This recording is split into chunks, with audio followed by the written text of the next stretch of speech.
Hello friends, मैं Shyam Upadhyay yes 10 education में आपका स्वागत करता हूं। आज हम लोग उत्तर मुगल काल के पार्ट 2 को देखेंगे।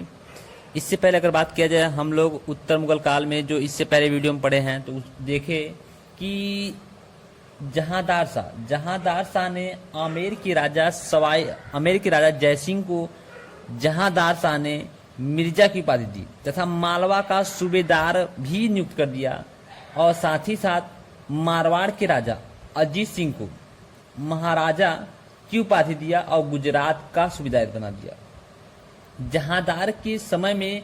और ऐसा जहांदार ने इसलिए किया क्योंकि वह चाहता था कि उसके विपत्तियों के समय में मारवाड़ और आमेर के राजा साथ दें, इसलिए वो ऐसा किया। क्योंकि जहांदार शाह हमेशा लाल कुंवरी नामक वेश्या के प्रेम में मुग्ध रहता था और हमेशा वह शराब पीना, अय्याशी करना, यही सब उसका काम था। उसके सारे जो अधिकार को यूज करता था वह एक उसका वजीर था, वह यूज करता जो इसको गद्दी में बैठाया, जुल्फिकार खां द्वारा यह काम को किया जाता था।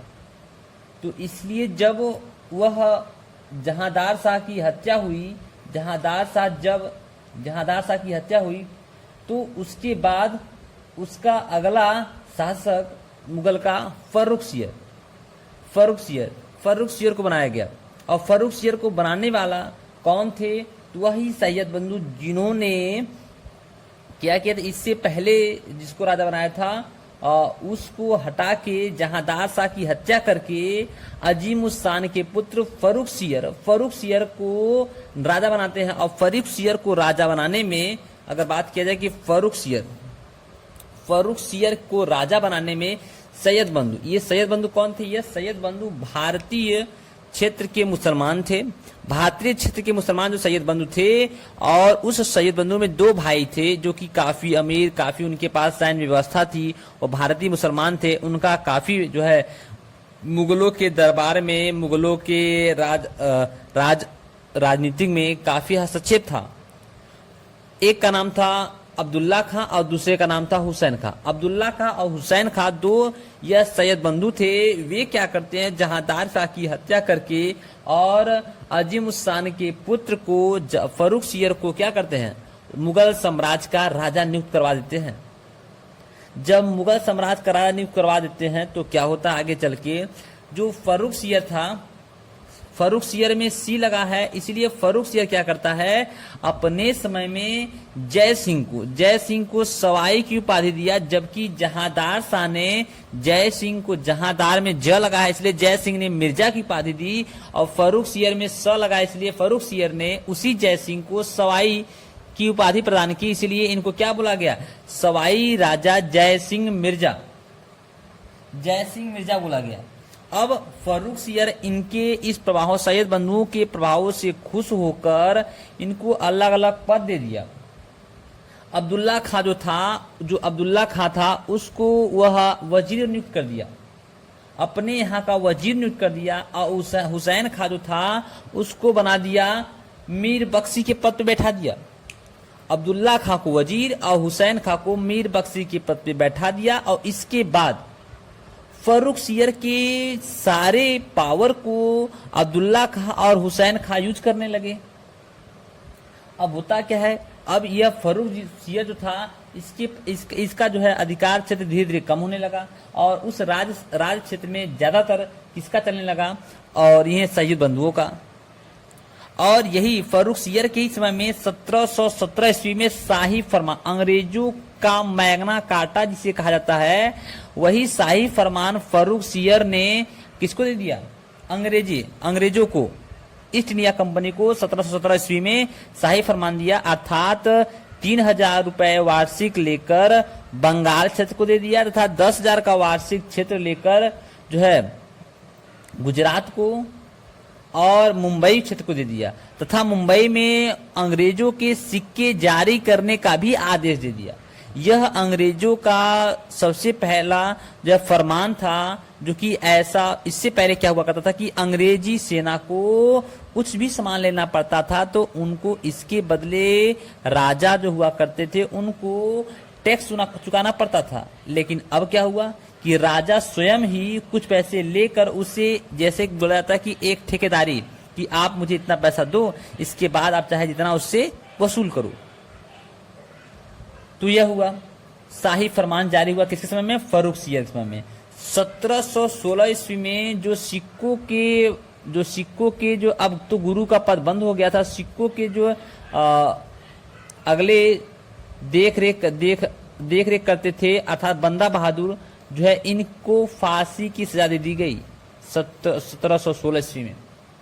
इन्हीं के समय में फांसी दे दी गई। जजिया कर तथा तीर्थ यात्रा कर को भी समाप्त कर दिया। कौन समाप्त करता है? यही फर्रुखसियर। फर्रुखसियर क्या करता है? जजिया कर समाप्त करता है, साथ ही साथ और तीर्थ यात्रा कर को पुनः यह समाप्त कर देता है। जजिया कर और तीर्थ यात्रा कर को समाप्त कर देता है।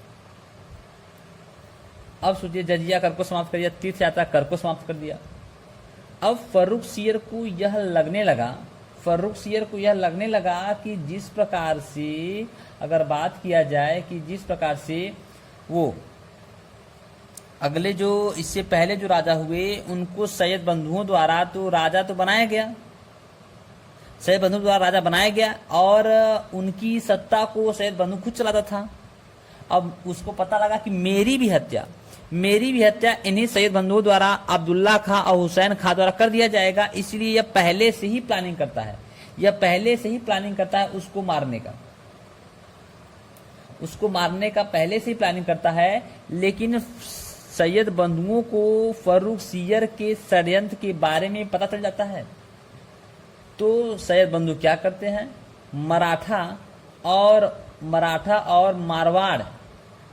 और मारवाड़ों के साथ मिलकर फर्रुखसियर की हत्या करवा देते हैं। फर्रुखसियर को हरा के फर्रुखसियर की हत्या करवा दिए। कौन? यही अब्दुल्ला खां और हुसैन खां द्वारा किसकी हत्या करवा दी गई? फर्रुखसियर की 1719 ईस्वी में हत्या करवा दी गई। 1719 ईस्वी में अब जब फर्रुखसियर की हत्या करवा दिया गया तो अगला राजा अब जो है इन्हीं सैयद बंधुओं द्वारा एक नया राजा बनाया गया जिसका नाम था रफी उद दरजात। 1719 ईस्वी में इसको राजा नियुक्त किया जाता है। अब जो है यह राजा जब बनता है आगे चल के क्या होता है, अब यह बहुत ही कम समय के लिए राजा बना। 28 फरवरी को दिल्ली का राजा घोषित किया जाता है। किनके द्वारा? अब्दुल्ला खां और हुसैन खां के द्वारा 28 फरवरी 1719 ईस्वी को जो है पद प्रदान किया जाता है। लेकिन टीबी रोग से ग्रसित हो जाने के कारण इनकी मृत्यु 4 जून को ही हो जाती है। 4 जून को हो जाती है। किसकी मृत्यु हो जाती है? इसी रफीद उद दरजा की मृत्यु हो गई 4 जून को। अब जो है सैयद बंधु द्वारा अर्थात अब्दुल्ला खां और हुसैन खां द्वारा क्या किया जाता है? अगला राजा नियुक्त कर दिया जाता है रफीद उद दौला को। ये लोग उन्हीं को अपना राजा नियुक्त करते थे जो इनकी बातों को सुना करते थे। रफी उद दौला को 1719 ईस्वी में जो है अगर बात किया जाए 6 जून 1719 ईस्वी में इसको राजा नियुक्त किया गया रफी उद दौला को। इससे पहले दर्जा था लेकिन अब कौन आया? दौला। ये जो दौला आता है इसको 6 जून 1719 ईस्वी को राजा बनाया गया। लेकिन इसको भी एक बीमारी हो गई, पेचिश पड़ने लगा। यह अपने पेचिश पड़ने के कारण पेचिश रोग से ग्रसित हो जाने के कारण इसकी भी मृत्यु 17 सितंबर को हो गई। 17 सितंबर को इसकी भी मृत्यु हो जाती है। 17 सितंबर को इसकी भी मृत्यु हो जाती है। इस प्रकार से अगर देखा जाए कि सैयद बंधुओं का मुगल साम्राज्य में उस समय में बहुत ही ज्यादा वर्चस्व था। वे लोग अपने हिसाब से मुगल घरानों में राजा नियुक्त किया करते थे। जैसे देखिए फर्रुखसियर, उससे पहले जो थे जहांदार शाह उसको बनाए, फर्रुखसियर को बनाए, फिर रफी उद दरजात को बनाए, रफी उद दौला को बनाए।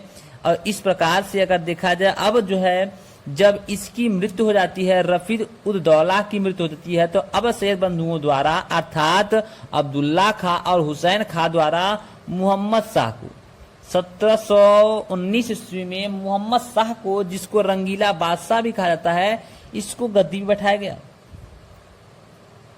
इसको गद्दी पे बैठाया गया। अब क्या होता है कि जब मोहम्मद शाह गद्दी पे बैठ जाता है तो इस प्रकार से अगर देखा जाए कि सैयद बंधुओं द्वारा कुल दिल्ली सत्ता पर, दिल्ली की गद्दी पर कुल कितने राजाओं को बैठाया गया, तो 6 राजा हुए। सैयद बंधुओं द्वारा कुल 6 राजा को दिल्ली की गद्दी पे बैठाया गया। इनका जो है उस समय बहुत अधिक प्रभाव था। तो मोहम्मद शाह आता है 1719 में और 1748 ईस्वी तक इस गद्दी पर रहता है। इसी मोहम्मद शाह को एक नाम और से पुकारते हैं, रोशन अख्तर। इसी मोहम्मद शाह का नाम क्या था, रोशन अख्तर भी नाम था। चलिए मैं यहां लिख रहा हूं, रोशन अख्तर। रोशन अख्तर। रोशन अख्तर किसका नाम था, इसी मोहम्मद शाह का नाम एक और था, रोशन अख्तर। और 1719 से लेकर 1748 ईस्वी तक यह राजा रहता और इसको भी सैयद बंधुओं द्वारा ही राजा बनाया गया। और यह किसका पुत्र था, यह जहान शाह का पुत्र था। अब इसको यह बात पता था कि अगर जिस प्रकार से सैयद बंधुओं द्वारा इनसे पहले जो राजा को बनाया गया था, यदि वे इनके खिलाफ कुछ भी अगर विद्रोह करते थे या इनके खिलाफ कुछ भी एक्शन लेते थे, तो वह सैयद बंधु जो अब्दुल्ला खां और हुसैन खां है, वह उनकी हत्या करवा देता है। तो मोहम्मद शाह को भी लगा कि ये जो आगे चल के ये सैयद बंधु हमारी भी हत्या करवा देंगे, इसलिए यह जो है क्या करता है, इनकी ही हत्या कराने का साजिश रचता है और वह उस साजिश में कामयाब भी होता है। हालांकि इससे पहले फर्रुख सियर भी योजना बनाया, लेकिन फर्रुख सियर उस योजना को बनाने में विफल रहा और यह बात अब्दुल्ला खां और हुसैन का पता चल जाता है। वह इनकी क्या करवाता है, हत्या करवा देता है। तो अब ये क्या होता है, यह अत्यधिक विलासित पूर्व जीवन व्यतीत करता था, अर्थात यह अपने हिसाब से कोई काम नहीं करता था। अत्यधिक विलासित पूर्ण जीवन व्यतीत करने के कारण इसे रंगीला बादशाह भी कहा जाता है। मोहम्मद शाह को ही रंगीला बादशाह भी कहा जाता है। और सैयद बंधुओं का पतन, आपसे यदि पूछा जाए एग्जाम में कि सैयद बंधुओं का पतन किसके काल में हुआ, तो आप बताओगे कि मोहम्मद शाह के काल में हुआ। मोहम्मद शाह के काल में सैयद बंधुओं का पतन हुआ और साथ ही साथ जो है मुगल साम्राज्य में जो मिले हुए बड़े बड़े क्षेत्र थे वह भी अपने आप को स्वतंत्र घोषित कर लिए। अब मोहम्मद शाह उन जो है स्वतंत्र घोषित किए हुए अलग अलग क्षेत्रों को भी जो एक्सेप्ट नहीं करता है, वह उनको उसी हाल पे ही छोड़ देता है। जैसे बात किया जाए अवध और बंगाल और हैदराबाद, ये सब क्या होता है, ये सब अपने अपने स्वतंत्रता की घोषणा कर देते हैं। मैं इससे पहले भी बताया कि कौन जो है अवध का व्यक्ति था जो अपने आप को राजा घोषित करता है, अवध का शहादत खां, बंगाल का मुर्शिद कुली खां, बंगाल का मुर्शिद कुली खां था। इसी प्रकार अगर बात किया जाए हैदराबाद, तो हैदराबाद के भी कुतुलुग खां था। और चिनकिलीज खां जो था, चिनकिलीज खां वह कर्नाटक का था। इस प्रकार से अलग अलग क्षेत्र के अलग अलग लोग हुए और अपने आप को स्वतंत्र घोषित कर लिए। और यह जो है इस किसी काल में हुआ, या मोहम्मद शाह के काल में हुआ। और मोहम्मद शाह इस पर कोई जो है ध्यान नहीं देता है और जैसा तैसा यह अपने ही जीवन में मस्त रहता है, इसलिए इसे रंगीला बादशाह की उपाधि दी गई है। क्योंकि यह इसी के समय में भी एक घटना और होती है, इसी के समय में एक घटना और होती है जो कि बहुत ही इंपॉर्टेंट है। एक जो है व्यक्ति था नादिर शाह, फारस का, इसे जो है यह फारस का एक राजा था जो कि स्टार्टिंग में यह एक गडेरिया चरवाह था, लेकिन धीरे धीरे वहाँ पे जो है अपनी सत्ता को बनाता है। पहले यह डाकू बना, डाकू से कुछ लोगों को अपने गिरोह में शामिल करता है। वहाँ भुखमरी फैलती है, तो भुखमरी के कारण लोगों का कत्लेआम शुरू होता है। उस कत्लेआम में नादिर शाह अपने साथ लोगों को मिलाता है और कत्लेआम करना शुरू करता है। धीरे धीरे अपनी सैनिक सत्ता को बढ़ाता है और सैनिक सत्ता को बढ़ाकर अंततः 1736 ईस्वी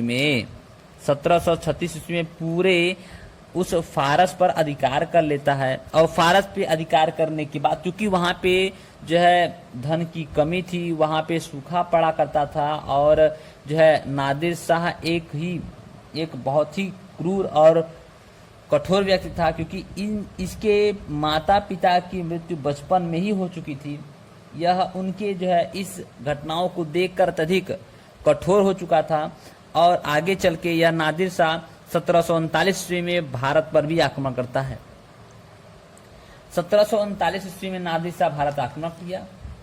भारत आक्रमण करने के बाद यह बहुत ढेर सारा धन भारत को लूटा, और चूंकि इसका टारगेट ही था कि भारत को लूटना, इसलिए भारत को जी छोड़ के लूटता है।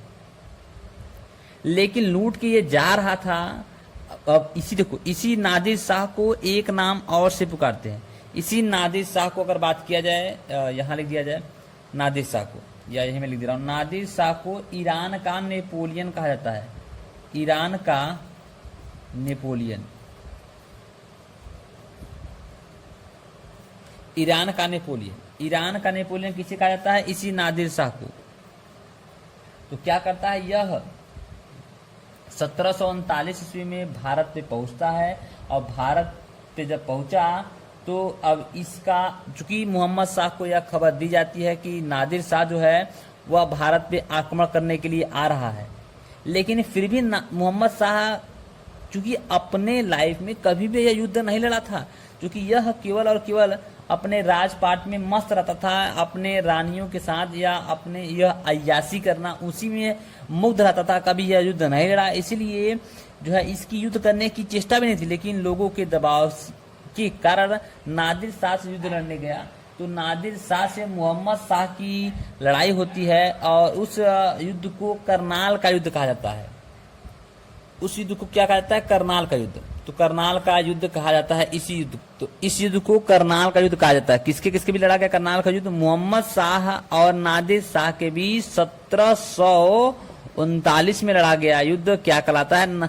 करनाल का युद्ध। क्योंकि मोहम्मद शाह की जो है पूरी सत्ता बिखर चुकी थी, कई खंडों में टूट चुके थे, जैसे बंगाल मुर्शिद कुली खां द्वारा, अवध शहादत खां द्वारा, हैदराबाद निजामुल मुल्क द्वारा, और इसी प्रकार जो है कर्नाटक अन्य लोगों द्वारा।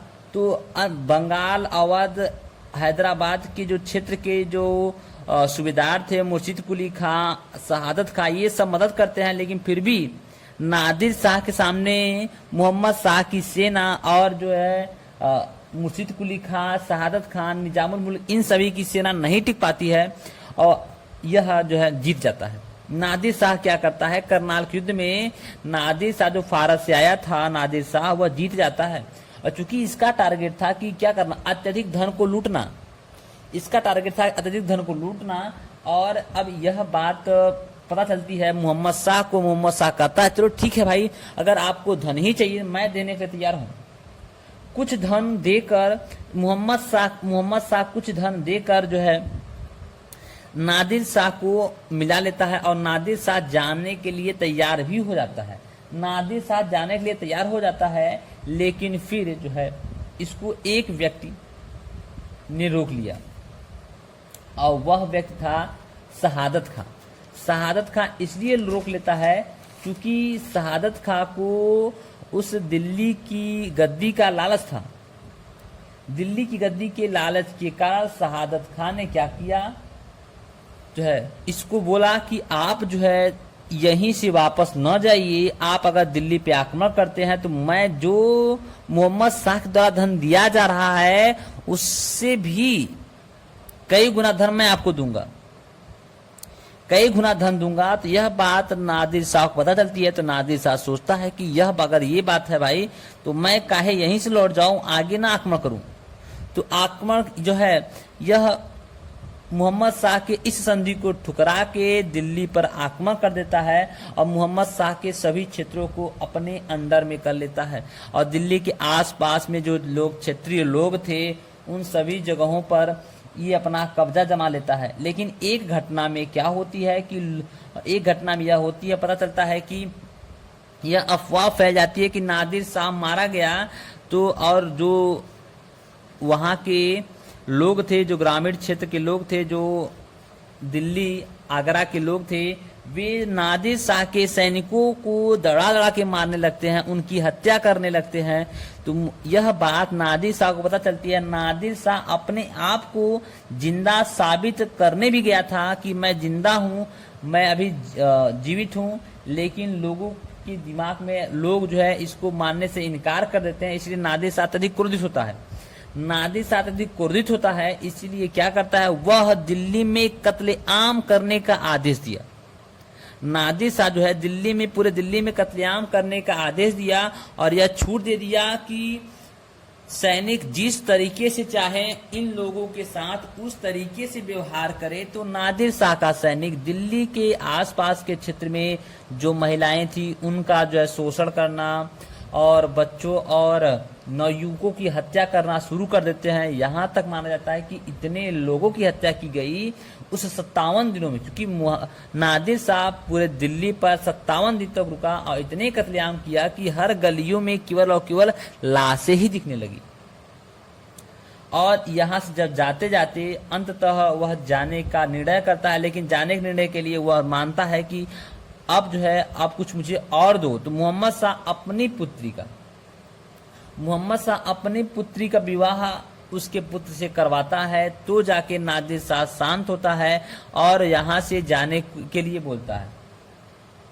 और यहाँ जाते जाते क्या करता है, तख्त ताऊस जिसको मयूर सिंहासन कहा जाता है वो, और साथ ही साथ उस पे जड़ा हुआ जो कोहिनूर हीरा, उसको भी अपने साथ 1739 में लेकर चला गया नादिर शाह फारस। तो आपसे यहाँ पूछा जाता है कि मुगल, वह कौन अंतिम मुगल राजा था जो कि सबसे अंत में वही गद्दी बैठा, उसके बाद कोई मयूर सिंहासन में नहीं बैठा। तो कौन है वह? मोहम्मद शाह। मोहम्मद शाह जो है वो अंतिम बार गद्दी पे बैठा और इसके बाद क्या होता है कि यह उठा ले जाता है। कौन उठा ले जाता है?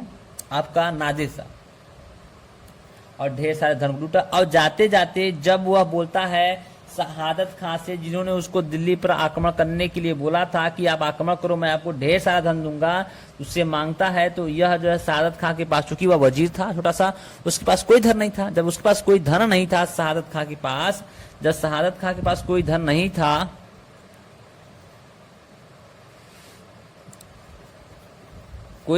था, तो इसलिए नादिर शाह को न दे पाया और अपनी जान बचाने के लिए खुद ही जहर खा के क्या करता है, अपनी हत्या कर लेता है, अपनी जो आत्महत्या कर लेता है। अब जब नादिर शाह यह धन लूट के ले जाता है और वहां पे क्या करता है, यह इतने धन को देखकर अत्यधिक खुश होता है। इतना धन भारत से लेकर गया और उसी धन को बराबर देखा करता था, और धन को देखते देखते ये पूरी तरीके से पागल हो जाता है और अपने लोगों की ही हत्या करने लगता है। बस उनको लग रहा था कि ये मुझे मार देगा, वो मुझे मार देगा। शंका वश के कारण नादिर शाह अपने इसके आसपास के जो लोग थे उनकी हत्या करने लगता है। और इस दुर्व्यवहार से तंग आके लोगों ने इसकी क्या कर दी, हत्या कर दी। जब लोगों ने नादिर शाह की फारस में हत्या कर दिया तो अब फारस की गद्दी पर अगला राजा बनता है इसका पुत्र अहमद शाह अब्दाली। इसका पुत्र जो था वही जो है अगला राजा फारस का बनता है, अगला उत्तराधिकार बनता है। 1739 से 4 से 5 साल 1748 ईस्वी में यह राजा बनता है। अब क्या हुआ, जब अहमद शाह अब्दाली राजा बना तो आगे चल के क्या होता है, ये भी इसी प्रकार से नादिर शाह का पुत्र जो अहमद शाह अब्दाली था वो भी चेष्टा बनाता है भारत पर आक्रमण करने के लिए और अत्यधिक धन को लूटने के लिए। हालांकि अब यहाँ पे क्या होता है कि मोहम्मद शाह की 1748 में मृत्यु हो जाती है और 1748 में जो अगला राजा बनता है इसका पुत्र था अहमद शाह 1748 से लेकर 1754 तक राजा रहा। तो 1748 तक राजा कौन रहा, 1748 से 1754 तक यह अहमद शाह था। अब होता क्या है, अहमद शाह जब राजा बनता है तो इसी के शासनकाल में नादिर शाह का पुत्र अहमद शाह अब्दाली, नादिर शाह का पुत्र है अहमद शाह अब्दाली, जबकि दिल्ली पर अगला जो राजा है वह अहमद शाह है, वो है अहमद शाह अब्दाली, ये है अहमद शाह। इन दोनों की लड़ाई 1748 ईस्वी में छिड़ जाती है, क्योंकि अहमद शाह अब्दाली वह भी जो है अहमद शाह जो दिल्ली का राजा था उसके ऊपर आक्रमण करता है और धन के लूटने के चक्कर में, हालांकि वह असफल रहता है। इस प्रकार से वह दिल्ली पर कुछ 7 बार, अहमद शाह अब्दाली कुछ 7 बार आक्रमण किया और 7 बार वह अपने मनोकांक्षा को पूर्ण नहीं कर पाता है। तो आगे बात किया जाए तो जब अब इसके समय में राज व्यवस्था एकदम खराब हो चुकी थी, किसके समय में, इसी अहमद शाह के समय में, क्योंकि अहमद शाह के समय से पहले मोहम्मद शाह की बात किया जाए, मोहम्मद शाह के समय में जितने भी धन थे दिल्ली के उस सारे धन को लूट के कौन लेकर गया, नादिर शाह। जब नादिर शाह धन को लूट कर लेकर गया तो अब जो है खजाने में कुछ नहीं बचा।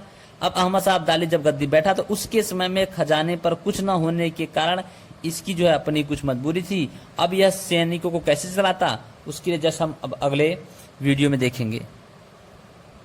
हेलो फ्रेंड्स, मैं श्याम उपाध्याय यस 10 एजुकेशन में आपका स्वागत करता हूं। आज हम लोग उत्तर मुगल काल के पार्ट 3 को लेकर आया हूं।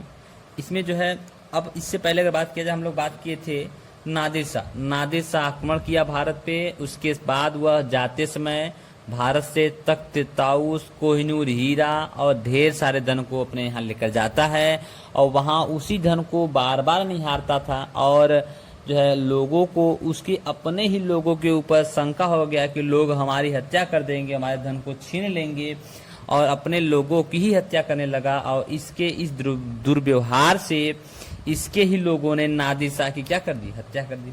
जब नादिर शाह की हत्या कर देता है तो अगला उत्तराधिकारी इसका जो है पुत्र अहमद शाह अब्दाली, इसके पुत्र नादिर शाह के पुत्र का नाम था अहमद शाह अब्दाली।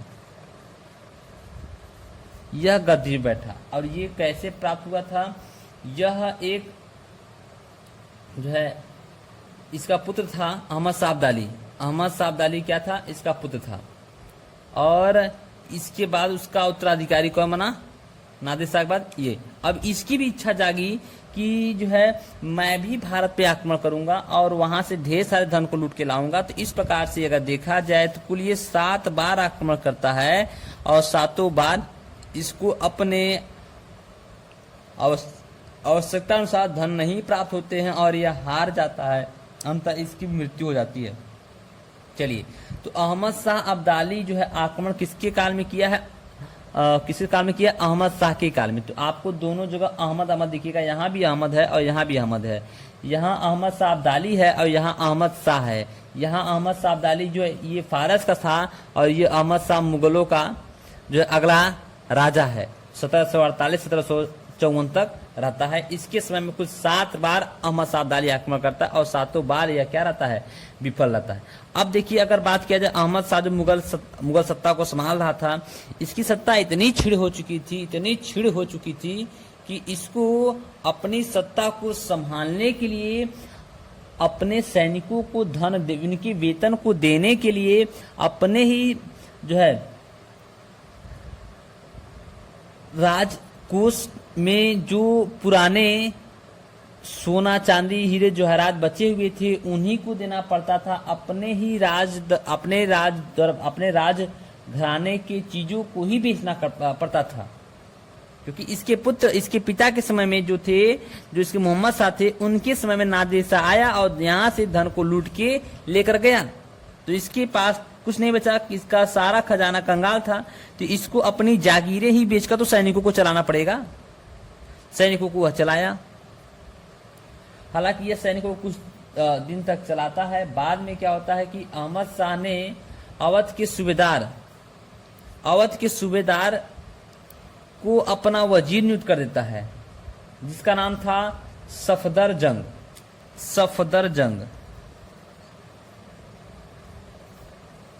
सफदरजंग को अपना वजीर नियुक्त कर दिया ताकि राज सत्ता को आसानी से चलाया जाए। हालांकि यह भी चलाने में असफल रहता है तो मराठों के सहयोग से अहमद शाह को हरा के जो सफदर जंग था वो अंधा कर दिया, अंधा करवा देता है। अंधा जब करवा दिया है तो बाद में चल के इसी अहमद शाह को क्या करते हैं, बाद में इस अहमद शाह को हटा के अगला राजा कौन बनता है, अहमद शाह को हटा के जो अगला राजा बनेगा आलमगीर।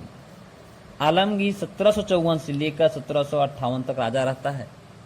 और इसी आलमगीर के समय में ही प्लासी का युद्ध होता है 1757 ईस्वी में। तो आपसे पूछा जाता है कि प्लासी के युद्ध के समय दिल्ली का राजा कौन था, तो आलमगीर द्वितीय था, दिल्ली का राजा आलमगीर द्वितीय। अब जब 1758 ईस्वी में जब ये इसकी हत्या कर दी जाती है, और इसकी हत्या कौन करता है, इसकी हत्या करता है एक इमादुल मुल्क जो था, वही इमादुल मुल्क क्या करता है, इसकी हत्या कर देता है। आलमगीर द्वितीय की हत्या कर देता है इमादुल मुल्क, जिसने इसको राजा बनाया था। और उसके बाद अगला जो राजा था शाहजहां। अब इसके बाद अगर बात किया जाए कि इसके बाद 1758 के बाद 1758 और 59 के बीच में कौन राजा रहा, तो एक अन्य राजा था जिसका नाम था शाहजहां तृतीय। 1758 से 1759 के बीच रहा। यह आलमगीर द्वितीय का ही पुत्र था। हालांकि यह जो है इसी के समय में दिल्ली सल्तनत पे या मुगल साम्राज्य में दो राजा हुए। एक हुआ शाह आलम द्वितीय और दूसरा हुआ शाहजहां तृतीय। हालांकि ये दोनों में से पुनः आगे जो है सत्ता को लेकर चलता है कौन, शाह आलम द्वितीय लेकर चलता है। तो शाह आलम द्वितीय को अगर काल देखा जाए, शाह आलम द्वितीय का 1759 से लेकर 1806 ईस्वी तक था। 1759 से लेकर 1806 ईस्वी तक, अर्थात अब कह सकते हो कि प्लासी का युद्ध तो आलमगीर द्वितीय के समय में हुआ, लेकिन शाह आलम द्वितीय के समय में किसका युद्ध हुआ, शाह आलम बक्सर का युद्ध हुआ। 1764 ईस्वी में बक्सर का युद्ध किसके काल में हुआ, तो आप याद रखोगे शाह आलम द्वितीय के काल में, जबकि आलमगीर द्वितीय के काल में प्लासी का युद्ध हुआ और बक्सर का युद्ध जो हुआ 1764 ईस्वी में जो हुआ, और पानीपत का युद्ध हुआ। दो, बक्सर का युद्ध और पानीपत का युद्ध, ये दोनों युद्ध, पानीपत का युद्ध 1761 ईस्वी में और बक्सर का युद्ध 1764 ईस्वी में, ये दोनों युद्ध जो युद्ध हुए उस समय मुगलों का राजा था शाह आलम द्वितीय था, जबकि आलमगीर द्वितीय जो है प्लासी युद्ध के समय था। ये भी आपको इंपॉर्टेंट है, याद रखना होगा। अब 1806 ईस्वी तक, 1806 ईस्वी में जो अगला राजा कौन बनेगा, 1806 ईस्वी में इसकी हत्या कर दी गई। किसकी हत्या कर दी गई, इसी जो अंधा, इसको अंधा बना दिया गया। तो किसको अंधा बना दिया गया, शाह आलम द्वितीय को, शाह आलम द्वितीय उसको, हाँ, इसी को अंधा बनाया गया था। शाह आलम द्वितीय को अंधा बनाया गया और अंधा बनाया गया। इसके बाद इसकी भी हत्या कर दी गई 1806 ईस्वी में। इसकी हत्या करके अगला जो राजा बनता है वह बनता है अगला राजा अकबर द्वितीय। 1806 से लेकर 1837 ईस्वी तक, 1806 से लेकर 1837 ईस्वी तक यह राजा बना रहता है। जब यह राजा बना रहा तो अगर इसके समय में बात किया जाए कि 1806 से 1837 के बीच क्या क्या हुआ, तो 1806 से 1837 के बीच अगर बात किया जाए तो अंग्रेजों के संरक्षण में शासक बनने वाला, अब क्या हुआ, अंग्रेज पूरी तरीके से मुगलों को अपने अंडर में ले लेते हैं और अकबर केवल नाम मात्र का राजा रहता है। अकबर केवल नाम मात्र का राजा रहता है और सारा कुछ जो है कारभार अंग्रेज अपने अंडर में ले लेते हैं। तो अगर अंग्रेजों के अधीन रहने वाला कोई राजा पूछा जाए तो कौन था, वो अकबर द्वितीय था, जो कि 1806 से लेकर 1837 ईस्वी तक रहा। 1837 ईस्वी में इसकी मृत्यु के बाद अगला जो राजा बनता है, याद रखना है कि राजा राम मोहन राय को जो है राजा की उपाधि देने वाला अकबर द्वितीय ही था। राजा राम मोहन राय को राजा की उपाधि अकबर द्वितीय ने ही दिया था। अब जब अगला राजा बनता है 1837 ईस्वी के बाद, कौन बनता है, बहादुर शाह द्वितीय। जो कि 1837 ईस्वी से 1857 ईस्वी तक रहा। अंत में 1857 ईस्वी में क्रांतिकारियों के कहने पर यह क्रांतिकारियों के साथ शामिल हो जाता है। जब क्रांतिकारियों के साथ शामिल हो जाता है तो बाद में 1857 ईस्वी में जब क्रांति को समाप्त मान ली जाती है तो अंग्रेजों द्वारा बहादुर शाह को गिरफ्त करके मुगलों की सत्ता को समाप्त करके इसको रंगून भेज दिया जाता है। और रंगून भेज दिया जाता है तो वहीं पे 1862 ईस्वी में, अर्थात कह सकते हो कि 5 साल बाद इसकी मृत्यु हो जाती है। तो 1857 में पूरी तरीके से मुगलों का राज्य समाप्त हुआ और अंग्रेजों के अधीन हो गया भारत। और रंगून में 1862 ईस्वी में इसकी क्या हो सकती है, इसकी मृत्यु हो जाती है रंगून में 1862 ईस्वी में। इस प्रकार से उत्तर मुगल काल को अगर देखें तो समाप्त मान लिया जाता है। इसके बाद हम लोग आगे जो टॉपिक आएगा उसको पढ़ा जाएगा। Okay, thanks. अगर अच्छा लगे तो लाइक सब्सक्राइब करिए, अपने दोस्तों को भी शेयर करिए। ओके।